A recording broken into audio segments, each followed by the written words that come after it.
Hey, this is Dr. Ray with your health message for the day. I want you to know something that's really important. The scriptures say that death and life are in the power of your tongue.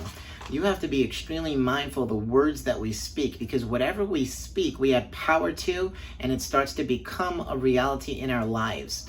Knowing that when it comes to your health, you want to be extremely mindful of using words like "this blank is killing me." See, I don't even put the word in there. But I know a lot of times when patients come in, they want to express something that is bothering them.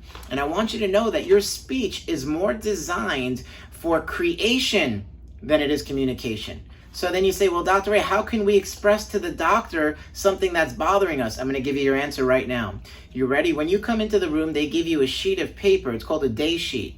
What I want you to do is turn it around and write on the back of the sheet whatever that is a concern to you, and leave it on the doctor's table. The adjusting table has a desk next to it where you check in. Just put it so that it's back face up with your note on it, so that when they come in, they can read it. So you can communicate through writing, but when you speak it, you're adding power to it. I can tell you, in all the years I've been in practice, the people that are the hardest to change are the people that identify with their disease. They might say something like, my diabetes, or my blank disease, and they identify with it. Never associate your identity with a disease. Listen closely again, I'm going to say it again. Never associate your identity with a disease. I used to have a patient that I was taking care of with diabetes, and her email was diabeticgirl.com. Never do that. Listen to what I'm telling you, because you're going to be adding power when you call it as part of your identity or the words that you speak. Now, we're going to talk about this topic in much more greater detail,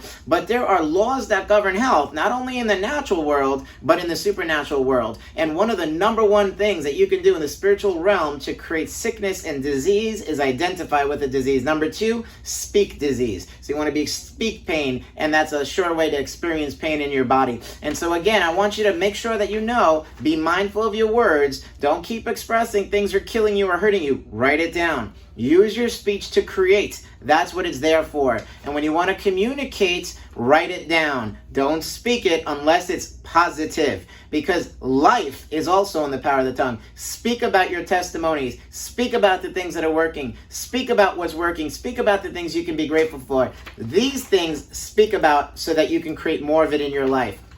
Now, we have a workshop that's going to cover this in much greater detail, Wednesday, September 22nd at 6 p.m. I want you to know that seating is very limited for this event. So if you want in on this, and I recommend you bring everybody you know, we are going to discuss how to strengthen your immunity related to the Delta variant. We're going to talk about the laws that govern health from the natural perspective and the spiritual realm perspective. You definitely want to be at this talk. Bring your friends, bring your family. So call the office now, 516-742-5715, or text us to reserve a spot for you and anyone you'd like to bring, Wednesday, September 22nd at 6 p.m. This is one workshop you definitely want to go to. I'll see you there.